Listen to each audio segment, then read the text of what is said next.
A paz do Senhor Jesus para todos os irmãos e irmãs. Amém. Que bom que vocês vieram, graças a Deus. Pode se sentar, querido, fique à vontade.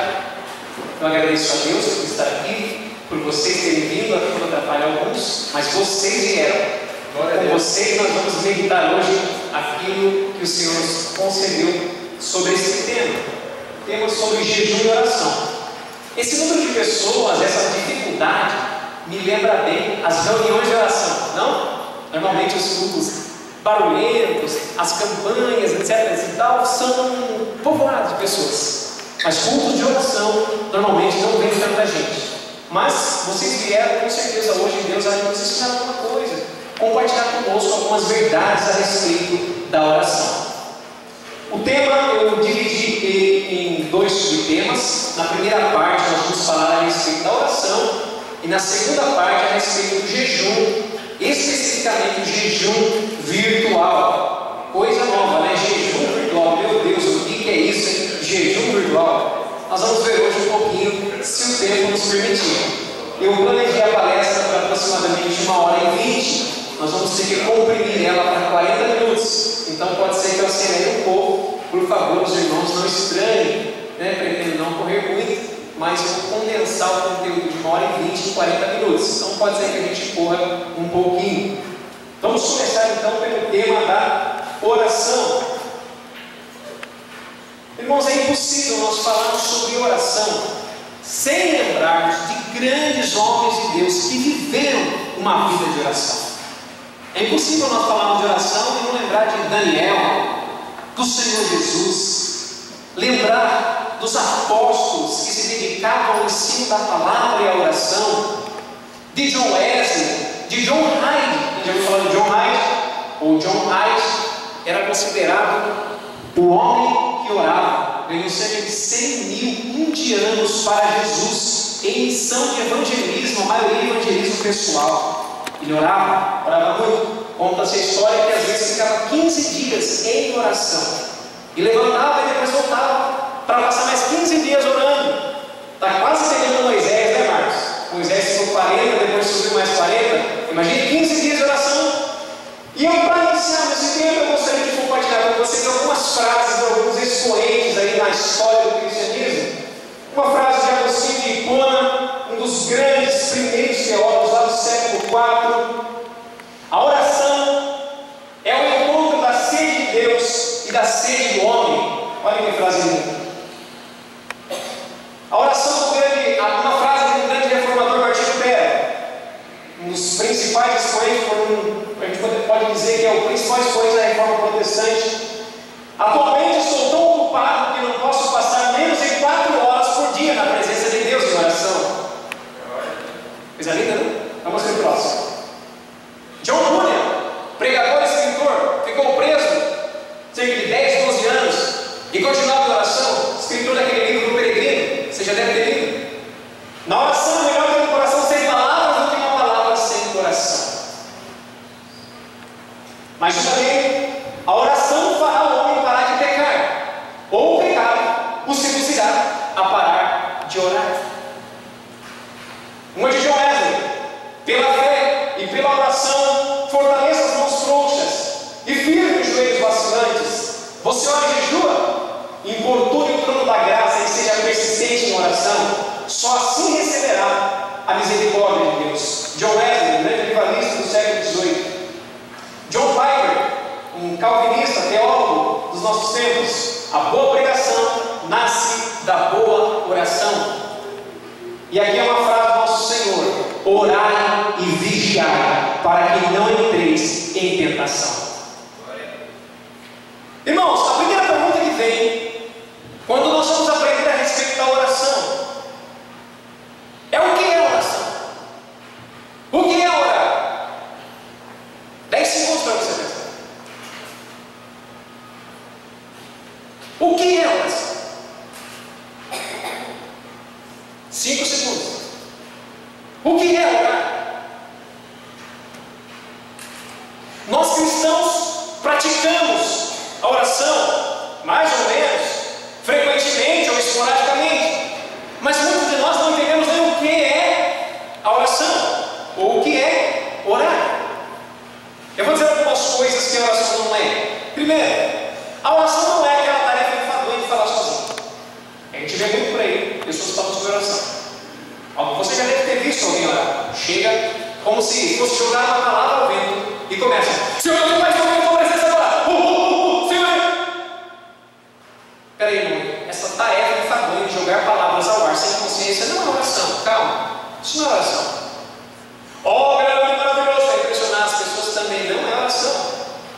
Uma reza que Jesus Cristo disse lá em Mateus, indo contra: não seis de vãs repetições. Isso. Repetições também não é oração.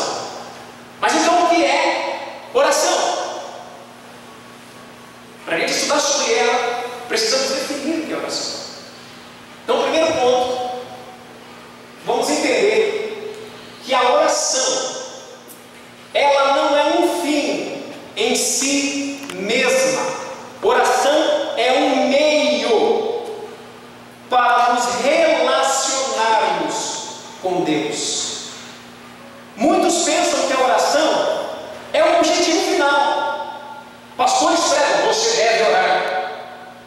E a igreja fala: tudo bem, eu tenho que orar. E vão para a oração, e ajoelha no chão e: Senhor, estou aqui na tua presença. E dá a impressão que quando ele levanta a oração, ele fala: tarefa cumprida. E pensa que isso é orar.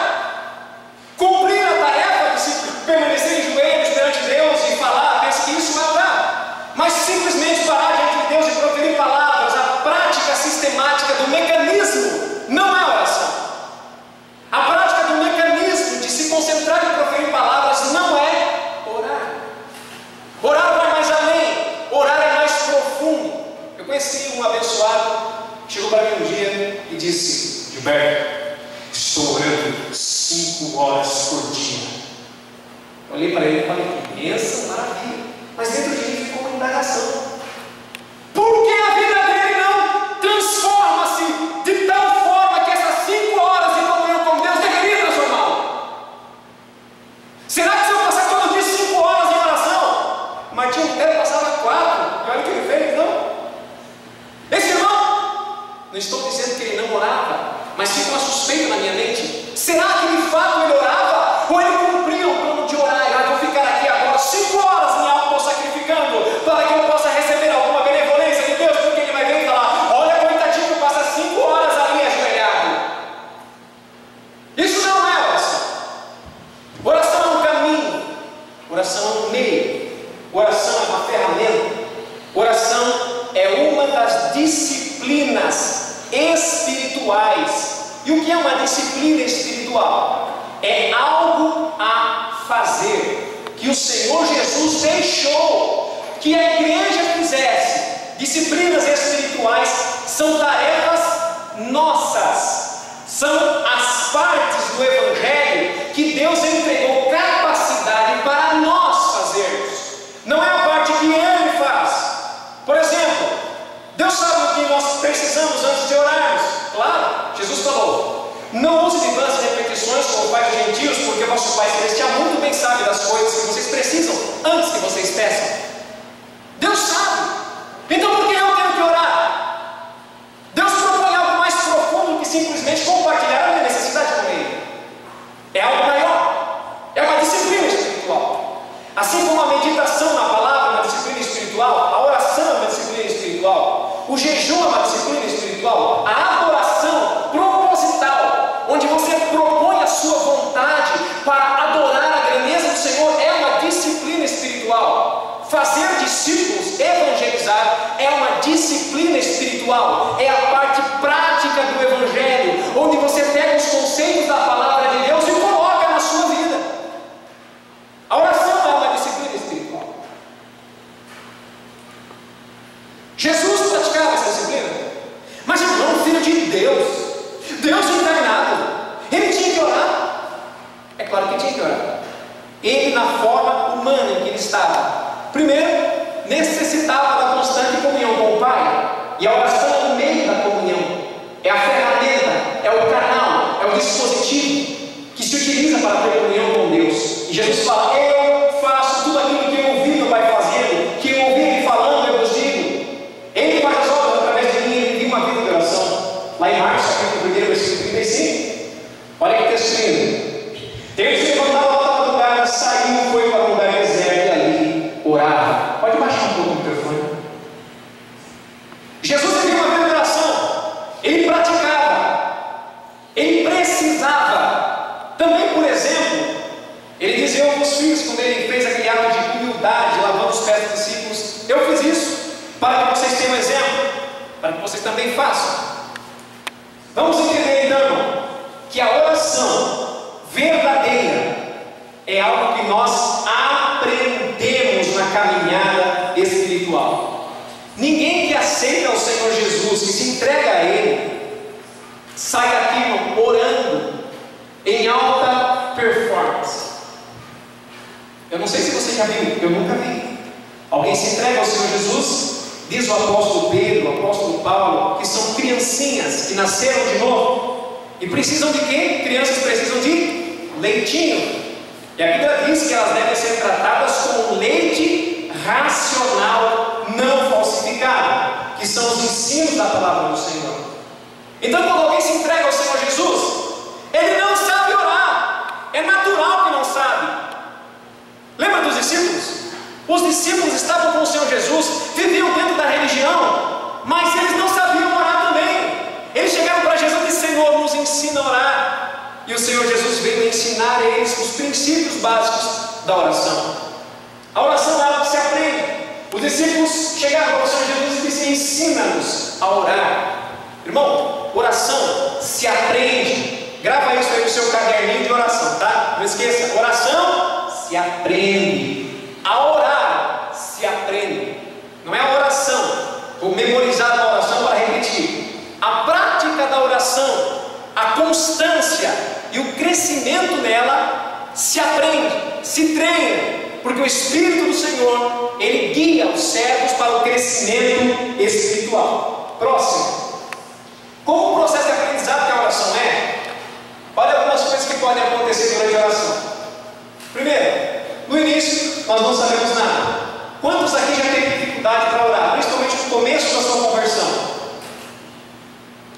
Ô irmãos, quantas vezes cheguei diante do Senhor para orar e disse: Senhor, me falar, o que eu vou falar? O que eu vou falar aqui? Oh Jesus, não sei nem falar.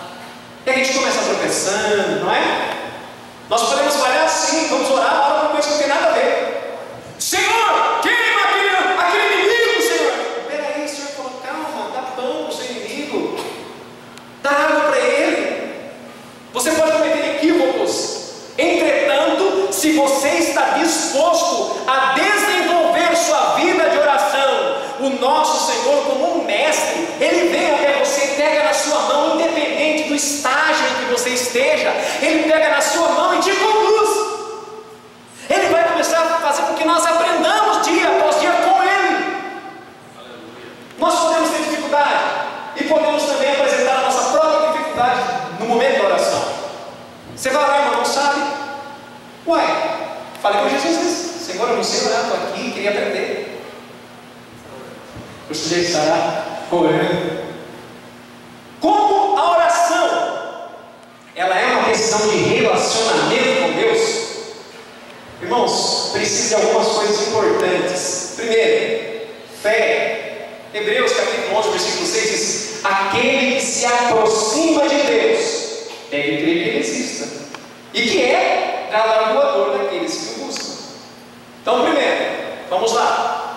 Imagine eu vou chegar para conversar com um ser invisível e não acredito. Eu vou orar para Deus: será que realmente Ele está me ouvindo? Será que Deus está aqui realmente? Como é que eu vou desenvolver esse relacionamento com Deus se eu não acreditar que Ele existe? Primeiro, tem que acreditar. Como acontece também no relacionamento físico. Você chega perto de alguém, lógico, para acreditar como você vê ele é fácil. Bem-aventurado que não viu, mas creio. Você precisa ter franqueza, sinceridade e honestidade.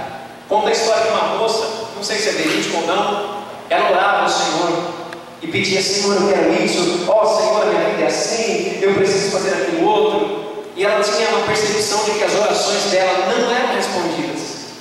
E passou tempo ela orando daquele mesmo jeito. Um dia ela chegou e ficou desastrosamente nervosa.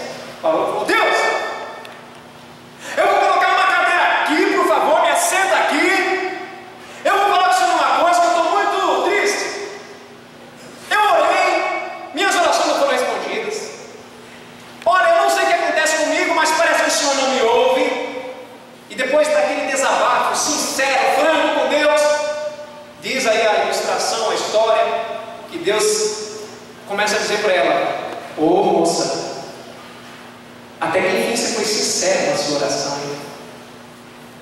Será que a nossa oração de fato ela é sincera? Será que temos franqueza? Será que realmente nós estamos orando? É uma pergunta que eu deixo para você. Será que de fato nós estamos chegando e conversando com Deus? Conversar com Deus não é um monólogo. Conversar com Deus é um diálogo. Deus fala. Aleluia. A oração não é um método mágico para a obtenção das coisas, mas é o meio pelo qual podemos nos aproximar daquele que sustenta todas as coisas. Irmãos, muitos pensam que a oração é coisa de mágica. Eu creio que você já viu. Nós estamos ainda no século XXI. Aquelas orações que colocam o Senhor como se o Senhor fosse o fazedor de coisas. Oh Deus, faz isso aqui agora, tal coisa, Senhor. Eu preciso que o Senhor faça isso agora. Uma oração do pede-pede, um pirilim-pim-pim. Já viu o pirilim-pim-pim dos crentes? Pode pirilim-pim-pim. Vai pensar que fazer uma oração no nome de Jesus, sem critério nenhum, vai receber tudo aquilo que Ele está pedindo. Calma, isso foi tratado no domingo, a questão da teologia da prosperidade, um triunfalismo antibíblico. Nós temos critérios bíblicos que precisamos seguir para a oração. Vamos para o próximo detalhe aqui para nós conseguirmos. Irmão, nesse relacionamento é uma via de mão dupla. Mais uma perguntinha para você. Qual foi a última vez que você ouviu Deus na oração? Sério, 5 segundos aí para você pensar. Qual foi a última vez que você orou e ouviu o Senhor? Ah, mas Gilberto, como é que Deus fala? De inúmeras formas. Ele pode falar através de sua palavra, por isso sempre leve a sua Bíblia para a sua oração. Principalmente no momento em que você for ficar diante do Senhor. Leve ela aqui e leve ela na mão sempre que possível. Quando você for orar, que Deus fala através da palavra, trazendo o entendimento dos textos e apresentando os princípios que regem a própria mente de Deus. Ele apresenta para você, é uma das formas que Deus fala. Deus fala através da providência, através da circunstância, coordenando as situações. É o que diz lá em Romanos capítulo 8. Ele faz com que todas as coisas contribuam juntamente para o bem daqueles que amam a Deus. E o Senhor fala também pelo Espírito Santo dentro de nós, utilizando a voz da nossa consciência, utilizando um canal muito similar ao da voz da nossa consciência, dentro de nós, no nosso espírito, nós podemos perceber Deus falando. Irmão, eu vou falar bem verdade uma coisa para vocês. A humanidade que nós vivemos hoje vive uma correria, que é difícil ter cristão. Aliás, não é difícil quem isso, eu não sou Deus para soldar os corações, Ele é. Mas nós temos dificuldades para perceber pessoas que servem o Senhor Jesus com um nível de profundidade, como diria lá em Hebreus, fala, com os sentidos exercitados para discernir o bem e o mal, a ponto de perceber Deus falando com ele. A Bíblia diz lá em Romanos 8 que os que são filhos de Deus são guiados pelo Espírito de Deus. E se alguém não tem o Espírito de Cristo, esse tal não é de Deus. Será que nós estamos conseguindo perceber que nesse relacionamento, onde nós passamos a conhecer o Senhor, nós o conhecemos de verdade? Vocês lembram daquele texto que Jesus disse? Apartai-vos de mim, malditos, que eu não conheço vocês. Vocês lembram de Mateus 7? Os homens chegaram diante de Deus. Senhor, no teu nome eu expulsei demônios. No teu nome eu fiz sinais e maravilhas, profetizamos. E Jesus disse: eu lhes direi naquele dia abertamente: fora, apartai-vos de mim, eu não conheço vocês, vós que praticais a iniquidade. Esses homens demonstram que não existia entre eles e Deus um relacionamento com profundidade.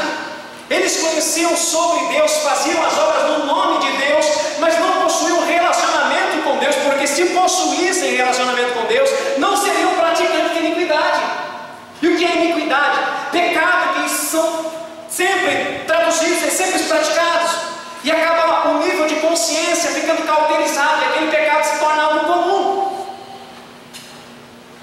É até um alerta para nós. Será que não existem pecados que já se tornou uma iniquidade enraizada em nós, que se tornou tão comum que a nossa consciência já não acusa mais? Na oração, nós começamos a nos aproximar de Deus a ponto de que, se quisermos ir mais adiante para perto de Deus, Deus começa a sugerir, exigir algumas mudanças e nos conceder o poder pelo Espírito Santo para que essas mudanças sejam efetivadas. Na tarefa de orar, nós conhecemos a vontade de Deus e aprendemos a orar de verdade.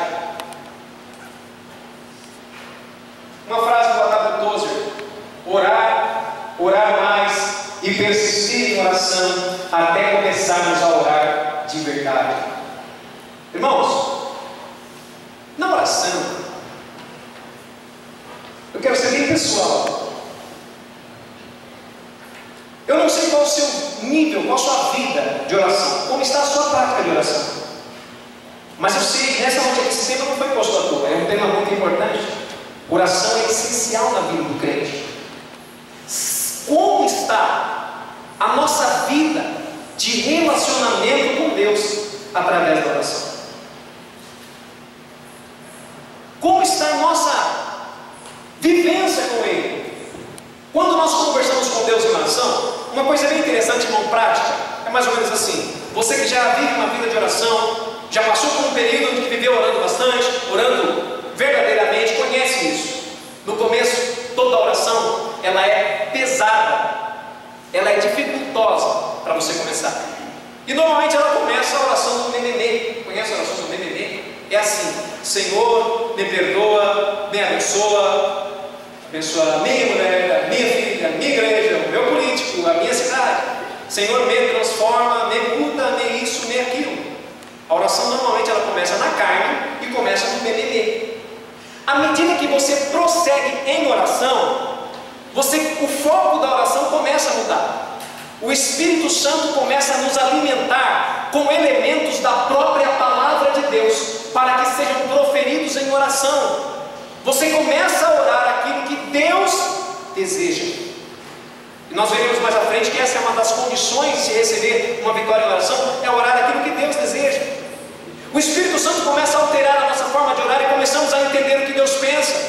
E de repente nós paramos de pedir, depois pedimos de novo, mas começa um relacionamento onde você começa a perceber a respeito de Deus, onde você começa a perceber Deus.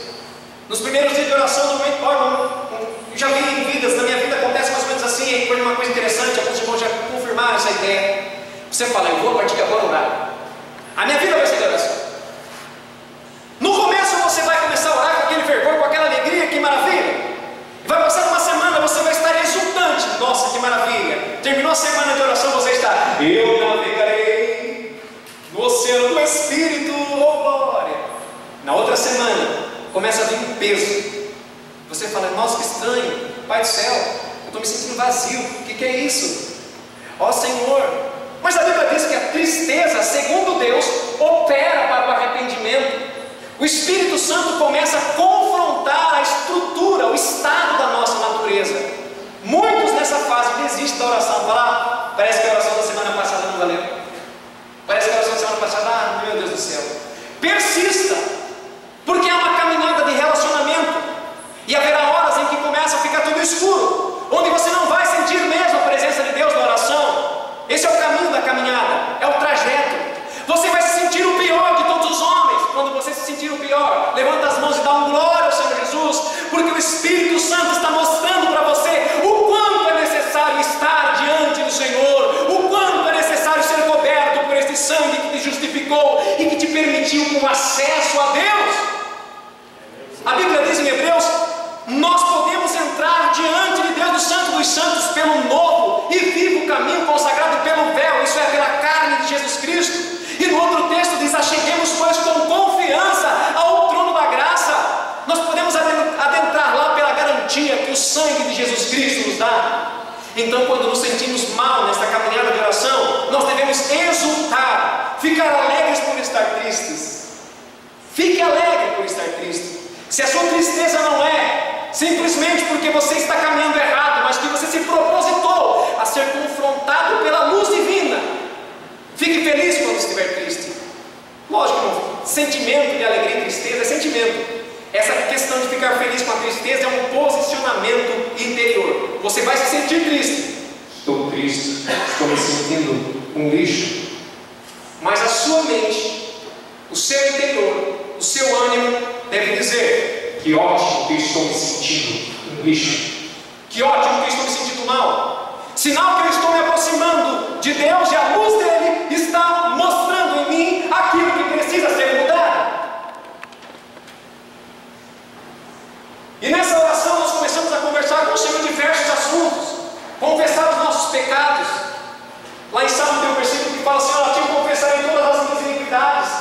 Nós arrependemos do nosso pecado. O Senhor chama todos ao arrependimento, como João Batista estava chamando. A oração intercessória, lá Paulo fala na carta aos Efésios, capítulo 6, versículo 18: orando em todo o tempo, com toda oração e súplica por todos os crentes. Quer dizer, não faltará motivo de oração no seu relacionamento com Deus. Oração, irmãos, é andar com Deus. Imagine você andando com Ele. Eu gostaria que, Pedro, você pode vir aqui, por favor? Vamos fazer uma breve ilustração. Irmãos, o Júnior agora fará o papel de Deus. Vai ser. Rubem é Deus, e eu estava longe dele. Eu li os princípios do Rubem, eu praticava algumas coisas. Eu evangelizar, eu sou crente, eu tenho aquela aparência exterior de cristianismo. Eu tenho uma roupa bonita, eu tenho uma fala que, glória, mas eu não conhecia Deus porque eu não vivia em oração.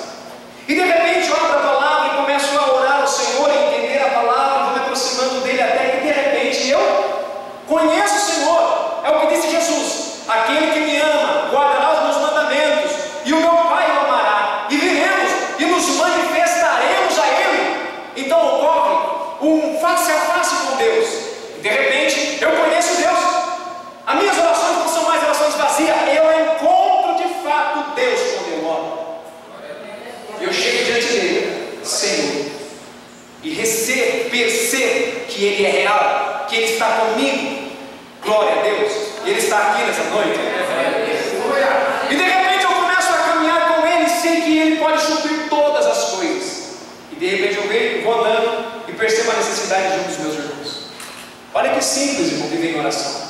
Pai, e o nosso irmão aqui, Pai, Filisberto, não é o Valberto, é o Filisberto, está precisando de um auxílio nesta área da vida. O Senhor que tem todo o poder, pode, por favor, tocar a vida dele, Pai. E o Pai, se esse pedido está sendo feito conforme a vontade de Deus, que nós vamos ver aqui em 1 João capítulo 5, versículo 14, que se pedimos alguma coisa conforme a vontade dele, Ele nos ouve. E se sabemos que Ele nos ouve, sabemos que alcançamos as petições que pedimos. Se essa petição está em coerência com a vontade dele, pelo conhecimento da palavra, Ele vai estender a mão e resolveu o problema do Filisberto. Obrigado, Deus. Obrigado, Deus. Caminhar com Deus. Minha filha estava esses tempos atrás com uma dor de ouvido terrível. Minha esposa estava passando uma prova espiritual que só a misericórdia. Eu nunca vi minha esposa viciada, e ela estava viciada, irmão. Mas ainda bem que ela estava viciada em ler a Bíblia. Ela pegava a Bíblia dela e ficava o tempo todo: Bíblia, Bíblia, Bíblia, Bíblia. Falei: ô vício bom, aleluia, né? E Bíblia, Bíblia, Bíblia. E de repente estava na casa da minha sogra. E minha filha, nossa filha, estava com dor de ouvido. E ela chegou para a Rosa e falou: mãe, eu preciso, ora para mim, eu estou com o ouvido doendo. E naquele momento minha esposa conta que ela chegou na filha para próximo e estendeu a mão para tocar no ouvido da minha filha. E a percepção espiritual é de que ela estava em harmonia com a vontade do Senhor de curá-la na hora. E ela simplesmente, quando tocou, o Senhor a curou e nunca mais minha filha teve dor de ouvido. Nós cristãos temos desprezado. Irmãos, os apóstolos não foram servir os necessitados na mesa, elegeram diáconos para isso. E disseram: nós, porém, perseveraremos na oração e no ministério da palavra, porque eles reconheciam a essência do ministério da oração.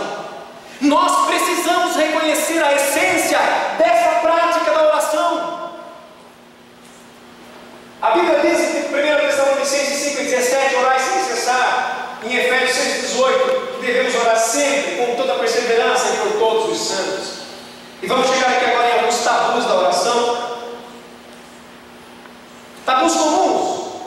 Normalmente quem está iniciando no Evangelho, nunca aprendeu a respeito, começa a ter algumas perguntas assim: qual é a postura física correta que eu devo orar? Eu devo orar em pé? Eu devo orar ajoelhado, deitado, de cabeça para baixo?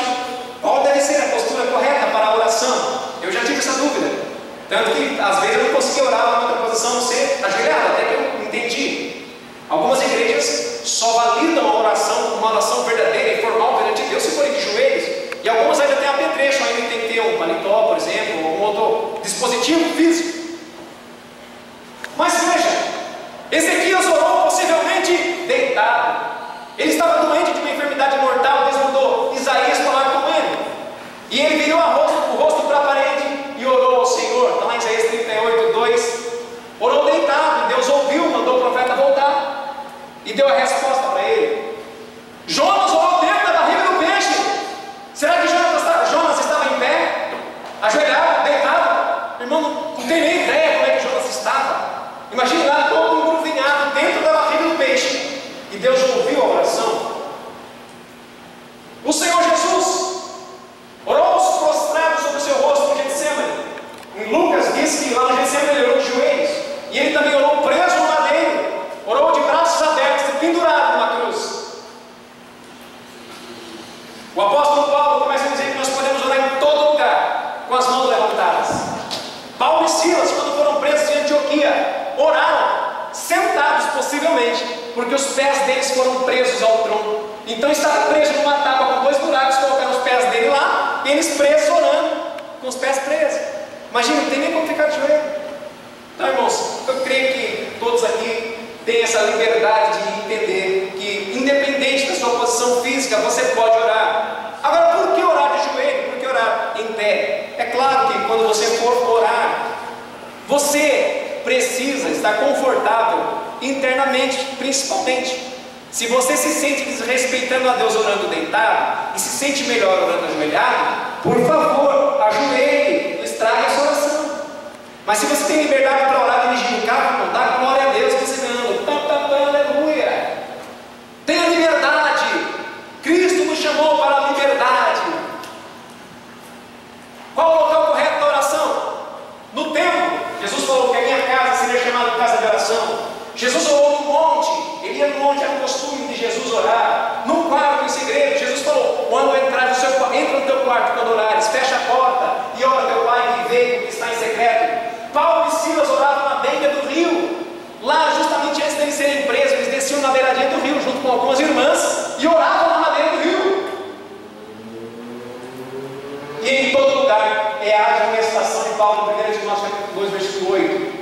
Mas, irmãos, o que você pode alcançar na oração? Olha, mas eu fico triste em pensar que a oração tem sido tratada como uma formalidade. Meu Deus do céu, como se a oração não fosse nada, como se a oração, Marcos, não tivesse efeito verdadeiro, como se a oração não pudesse causar efeito real no mundo real. Eu fico irritado, mas eu não estou irritado não, irmãos, é só ênfase. Eu fico irritado. Nós temos que orar. Deus nos mandou orar. Ele precisa das nossas orações? Não, nós precisamos estar perto dele. Já estou mudando a palestra em uma pregação, mas tudo bem. O que podemos alcançar através da oração? Vamos para a Bíblia então. Suprimento real para as nossas necessidades reais. Mateus capítulo 7, versículo 7 diz: pedi, pedi e dar-se-vos-á, batei e abrir-se-vos-á, buscai e encontrareis. Vou invertir aqui: batei e abrir-se-vos-á é a última da expressão desse versículo. Nós podemos alcançar perdão verdadeiro. Muitos cristãos vivem com culpa dentro da casa do Senhor, na sua vida cristã, carregando pecados que não precisam carregar mais. Em 1 João capítulo 1, versículo 9 diz: confessai a eles vossos pecados. Se confessarmos a eles nossos pecados, Ele é fiel e justo para nos perdoar os pecados e nos purificar de toda iniquidade. Sabedoria, Tiago 1,5, ele está dizendo: se alguém não tem sabedoria, peça a Deus que dá liberalmente, não lança no rosto de alguém, e ser-lhe-á dada. Irmãos, se alguém não tem sabedoria, peça a Deus, e Ele diz que vai.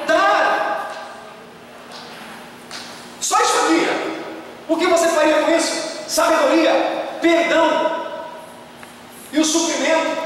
Você pode ser cheio do Espírito Santo. Atos capítulo 4, versículo 31, os discípulos tinham acabado de ser intimados pela corte de Israel, pelo Sinédrio, para não pregarem mais. Voltando, eles começaram a orar, e logo depois de terem orado, tremeu o lugar onde eles estavam, e todos foram cheios do Espírito Santo, e anunciavam com ousadia a palavra do Senhor. E você pode receber um fortalecimento espiritual, é o que o apóstolo Paulo faz lá em Efésios capítulo 3, do versículo 14 ao versículo 16.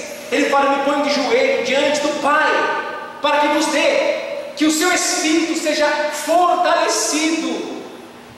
E por aí vai, irmão. Tudo que for necessário. Jesus disse: tudo que pedir em meu nome, crendo, recebereis. E nesse texto de João 14, 3, ele fala: se vocês pedirem o meu nome, o meu Pai fará, para que o Pai seja glorificado no Filho. Dificuldades para orar. Os irmãos estão entendendo? Amém. Dificuldades. Disciplinar o seu corpo para orar. Irmão, oração, principalmente quando você vai iniciar a prática dela, é como empurrar um carro, irmão. Pegou no plano mesmo, empurra o carro, parado. É muito difícil. Você vai fazer aquele grande esforço para vencer toda a inércia daquele carro. A disciplina do seu corpo é necessária. Paulo fala em 1 Coríntios 9, versículo 27, que eu subjugo o meu corpo e o reduzo à escravidão, para que eu, ajudando os outros, não seja reprovado. Eu preciso pegar o meu corpo e dizer: você vai orar. Eu preciso me colocar para orar, porque se eu não me colocar para orar, o meu corpo vai ficar querendo assistir televisão, querendo ficar na rede, querendo pescar. Está nervoso? Vai orar. É isso aí. É pescar, vai orar. Nós precisamos disciplinar o nosso corpo para a oração. Interrupções. Irmão, você vai orar num lugar onde está tudo barulhento e você ainda não está com aquela prática de ficar em comunhão com Deus em qualquer lugar. Cuidado com as interrupções. Vá para um lugar solitário entre você e Deus. Os tabus que nós falamos anteriormente, os sentidos não exercitados, você orar sem direção. Às vezes nos sentimos perdidos porque não temos direção do que orar. Fala: Senhor, como é que eu vou orar sem cessar? Orar sem cessar significa ser amigo de Deus e andar com Ele, e comentar com Ele tudo que você precisa, que os outros precisam. Adorar o tempo todo, viver uma vida de intimidade é normal. Você vive com o seu marido, com a sua mulher, você não precisa ficar falando com ele o tempo todo. Basta estar perto, basta saber que você pertence a ela, ela pertence a você. Estar juntos, um relacionamento efetivo entre você e Deus, entre nós e Deus. Agora, irmãos, vamos ver aqui a respeito de como alcançar a vitória na oração. Estou correndo muito, os irmãos estão conseguindo compreender? Amém? Como alcançar a vitória na oração? Queridos, a oração é algo real, e Deus traz soluções reais. Se você já leu uma história de George Miller, quem já leu a história de George Miller vai ver que ele chegou a um ponto onde cuidava de aproximadamente 4.000 crianças órfãs, e ele dependia de Deus para receber os recursos para cuidar daquele orfanato. E num relato dele ele diz: sempre, todas as vezes que nós precisamos de alimento, Deus enviou. O máximo de atraso em que as crianças já estavam na mesa foi de 30 minutos. Ele falava: Senhor, amanhã precisamos de 400 refeições, 1.000 refeições, e não tinha na dispensa do orfanato. Mas ele sabia que Deus era poderoso e que Deus era amigo dele. Ele tinha confiança, andava com Deus, e no outro dia Deus provia o que ele precisava. Mas irmão, por que 7 bilhões de pessoas no mundo, vamos colocar aqui 3 bilhões de cristãos, nós não vemos as respostas à oração como víamos em alguns casos de alguns irmãos? Existe algum segredo para receber a resposta na oração? Existe algum segredo? Existe um segredo. Existem alguns segredos que a Bíblia diz. A oração vitoriosa é aquela que alcança resultados.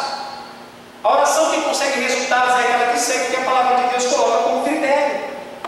Mas já pensou? Você já tinha pensado que existem critérios para Deus responder essa oração? Tem critérios, e muito claros. Vamos lá. Critérios bíblicos. Primeiro,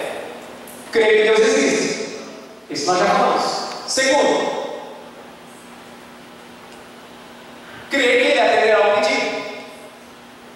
Jesus diz: por isso vos digo que todas as coisas que pedirdes, orando, crede receber e tê-la-eis.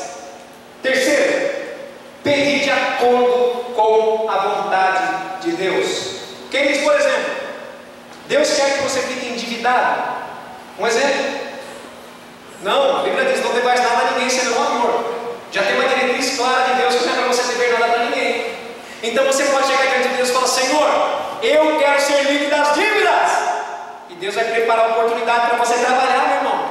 Você vai trabalhar. Deus vai preparar. Se você houver feito tudo que está ao seu alcance, então virá miraculosamente a providência de onde você nem imagina, ou de onde você imagina, não importa. Mas Deus vai tomar uma providência naquilo que você pede conforme a vontade dele.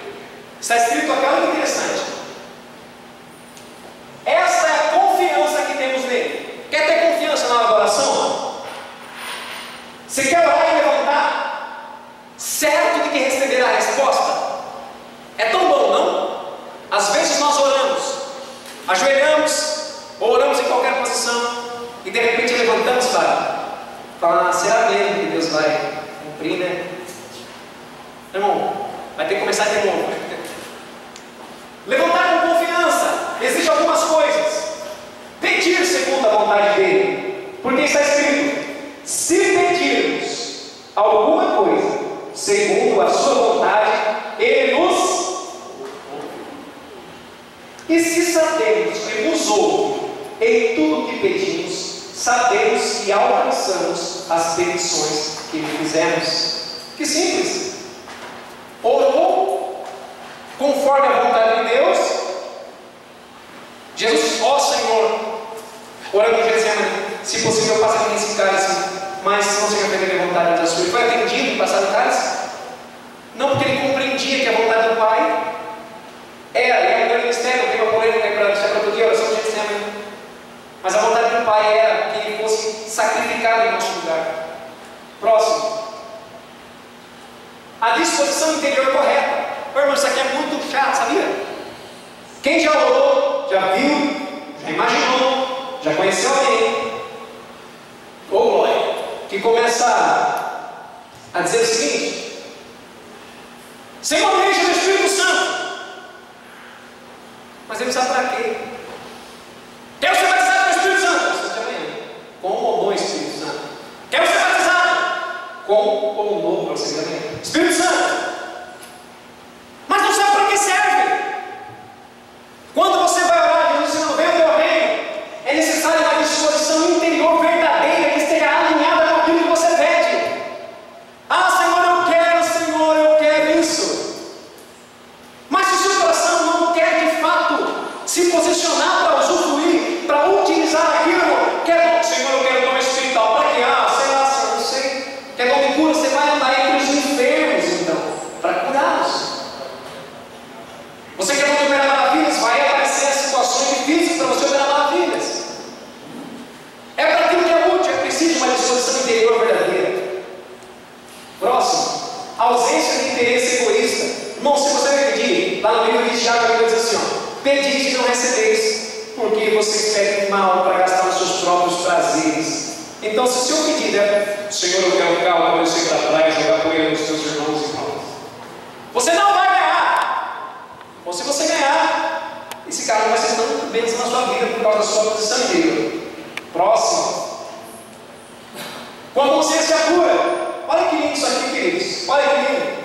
Sabemos que o nosso coração nos condena. Maior é Deus do que o nosso coração e conhece todas as coisas. Amados, se o nosso coração não nos condena, temos confiança para com Deus. E qualquer coisa que lhe pedimos, dele a receberemos, porque guardamos os seus mandamentos e fazemos o que é agradável à sua vista. Claro, assim, consciência pura. Tem pecados para tratar? Está brigado com o irmão? Vai lá, conserta, e depois suas orações serão ouvidas e você há de receber. Irmãos, está um pouco difícil aqui completar a condensação do conteúdo, mas tudo bem, vamos lá. Coração puro é uma outra comissão. Se eu atender a iniquidade no meu coração, o Senhor não me ouvirá. Está escrito em Salmo 66, versículo 18. Tem iniquidade no coração, desagradam ao Senhor, o Senhor não vai ouvir, vai dar problema, vai causar interferência no seu relacionamento entre você e Deus. Isaías 59 diz que os nossos pecados fazem separação entre nós e o nosso Deus. Orar em nome do Senhor Jesus, e orar em nome tem 3 significados. Daria para ficar aqui pelo menos umas 2 horas falando sobre o que é fazer alguma coisa em nome do Senhor Jesus. Trago alguém simples que orar em nome do Senhor, primeiro, significa estando nele. Segundo, significa que é para Ele. E terceiro, que você representa Ele. Então o objetivo deve trazer glória para Ele. Próximo, pedir verdadeiramente. Irmãos, muitas pessoas andam tristes, andam ansiosas. Meu Deus, eu já passei muitas situações extremamente ansiosas. E um lugar único onde é possível esvaziar a sua ansiedade é na oração. Mas uma coisa interessante, eu pensava que tinha que chegar diante de Deus e reclamar dos meus problemas. E na verdade não. Filipenses capítulo 4, versículo 6 diz que nós devemos apresentar nossas petições diante de Deus com toda oração e súplica com ações de graças. Quer dizer, se eu estou com um problema de saúde, por exemplo, eu vou chegar diante do Senhor e eu vou dizer: ó Senhor, eu estou com um problema de saúde, por favor, tira essa inquietação. Eu vou chegar e fazer um pedido: Senhor, eu preciso de cura para esse problema de saúde. Eu faço um pedido que corresponde à minha necessidade. Pedir, saiba pedir. Próximo, pedir com humildade. Tiago 4,6, Deus resiste ao soberbo, mas dá graça aos humildes. 12, orar com persistência. A parábola do juiz iníquo, aquela mulher chega e começa a pedir todos os dias, e o juiz a atende, apesar de ser mau. Aquele juiz contrasta com a natureza do nosso Deus, que é bom, e com certeza ele diz: atenderá aos seus filhos que clamam de dia e de noite. Se esse juiz iníquo atendeu a viúva, quanto mais o Senhor bom atenderá aos seus filhos. Próximo, que o pedido seja específico. Hebreus 11:1, a fé é a certeza daquilo que você espera. Irmão, o que você está esperando receber do Senhor nesse pedido? Eu não sei. Então, para, irmão, para. Tenha um objetivo claro para você orar. Senhor, eu pedi para o Senhor emprego. Até contei com o Anderson, né? A Rosa de Morros, a já conhece. Eu estava desempregado e falei: Senhor, eu quero um emprego onde tem uma cadeira gostosa para sentar, que eu possa sair para tomar café e voltar, que tenha ônibus que me leve de casa para a faculdade, que me leve de casa para a empresa, da empresa para casa. Eu quero que tenha convênio médico, convênio odontológico, e eu quero ganhar tanto, Senhor. Pedir especificamente ao Senhor, entendendo que aquilo era coerente com a vontade do Senhor. Deus preparou um serviço exatamente assim. A primeira cadeira que eu peguei lá no nosso emprego era uma cadeira gigantesca de couro, assim, uma cadeira de chefe dela, olha que maravilha. Saí para tomar café.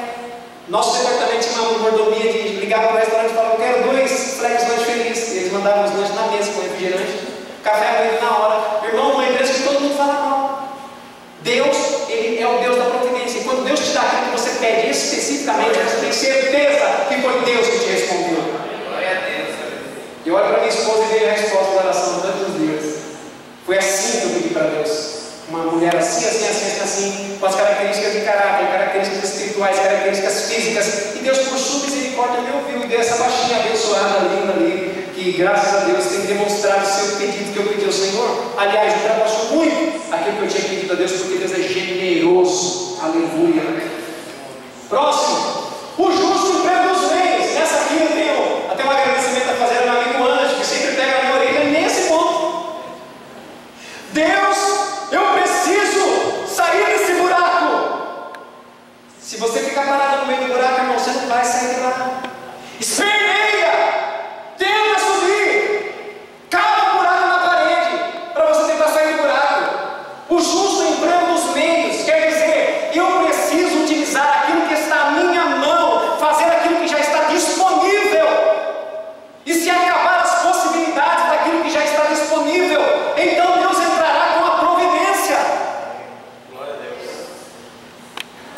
Chegaram até a beira do mar. Moisés ficou. Acabou toda a estrada. Estava na beira do Mar Vermelho e não tinha o que fazer. Deus ainda fala: Moisés, você ainda tem mais uma coisa que você pode fazer. O que, Senhor? Toca o cajado na água e diz o povo que marche. Tocou o cajado e estou andando. E Deus entrou com aquilo que era impossível ao homem fazer. Salmo 37, confia no Senhor. Confia no Senhor. E faz o bem. Tem que fazer a nossa parte.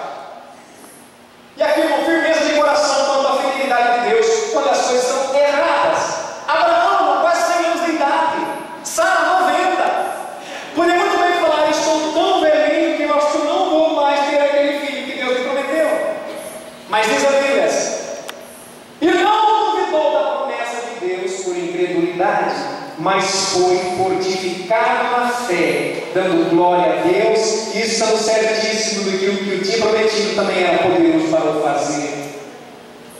16, orar no Espírito. Deixa o Espírito Santo guiar você. E nós paramos aqui, porque o tempo já acabou. Vou dar só uma pincelada rápida no jejum, em 1 minuto. Os olhos do Senhor estão sobre os justos e seus ouvidos atentos à sua oração. Irmãos, vamos orar. É uma oportunidade que a graça de Deus nos concede. Ninguém podia antes ter acesso a Deus tão livre quanto nós agora temos. Cristo pagou caro para que pudéssemos ter este acesso a Deus. E nós não fazemos uso diligentemente da oração. Precisamos fazer, ok? Para finalizar aqui, o jejum, queridos, infelizmente não deu para condensar o conteúdo de 1h20 nos 40 minutos. Eu já passei 10, são exatamente 1 minuto para 9. Mas quero dizer algo sobre a oração, sobre o jejum virtual. Existe uma troca de conceitos. Na Bíblia, sempre jejum é apresentado como abstinência de comida e bebida. Normalmente, na Bíblia, os jejuns que são feitos são jejuns totais de comida e bebida em até 3 dias, exceto em ocasiões especiais onde o poder de Deus vem sobre a pessoa, como foi o caso de Moisés, o caso de Elias, onde ficaram 40 dias sem comer. No caso de Jesus, subentende-se que ele bebeu água devido à característica do texto, dizendo que não teve fome, não citou a questão da água. Tudo bem, é um outro tema que pode ficar com polêmico para um próximo demitério. Agora, atualmente, os homens têm associado a ideia de fazer jejum de coisas virtuais. O que são coisas virtuais? Facebook, televisão, internet, WhatsApp, porque isso tem tomado muito tempo da vida das pessoas. Isso não é jejum do ponto de vista bíblico, porque o ponto de vista bíblico é a abstinência de comida, o jejum. Mas isso pode sim ser apresentado diante de Deus como um propósito de livrar embaraços, certo? Você pode se propor a desembaraçar a sua vida. Está perdendo muito tempo no seu Facebook? Senhor, essa semana não vou ficar no Facebook para ficar mais diante da sua presença. Amém? É um propósito que você faz. É um título comum dado para jejum virtual. Deus falou lá no livro de Zacarias, no livro de Isaías, a respeito do verdadeiro jejum que ele queria. O verdadeiro jejum que Deus procurava do povo não era nem simplesmente a abstinência da comida, mas atitudes que refletiam a justiça de Deus. O povo reclamou do jejum, e Deus falou o seguinte: vocês têm que jejuar para fazer ouvir a voz de vocês no alto. Próximo, ele começa a dizer o jejum. O jejum que ele escolheu é que solte as ligaduras da impiedade, que desfaça as ataduras do jugo, deixe livres os oprimidos e despedace todo o jugo. Certo? E algumas outras atitudes de amor que nós veremos, você pode ver na sua casa, Isaías capítulo 58. Então, jejum virtual, nós podemos apoiar com 2 textos bíblicos. Vamos utilizar o nome, propósito de abstinência desse fluxo terrível e grandioso de informações. Utilize isso como sendo uma libertação dos embaraços. Deus aceita o seu propósito de te abster de uma coisa em prol de estar mais próximo dele. Claro! O nome disso é santificação. Você se abstém de coisas comuns, de coisas naturais, de coisas pecaminosas, para estar mais perto dele. E o Senhor se agrada, é claro. Amém? E estamos aqui, finalizamos com esse versículo. Portanto, nós que estamos rodeados de uma tão grande nuvem de testemunhas, deixemos todo o embaraço e o pecado que tão perto nos rodeia e corramos com paciência a carreira que nos está proposta. Irmãos, eu espero que os irmãos tenham absorvido o conteúdo. Eu agradeço a oportunidade de estar aqui com os irmãos. Desculpe não ter conseguido discorrer a respeito do jejum com mais detalhes devido ao horário, mas possivelmente ficará para uma próxima oportunidade. E assim eu encerro essa palestra. Agradeço a todos os irmãos em nome do nosso Senhor Jesus. Amém.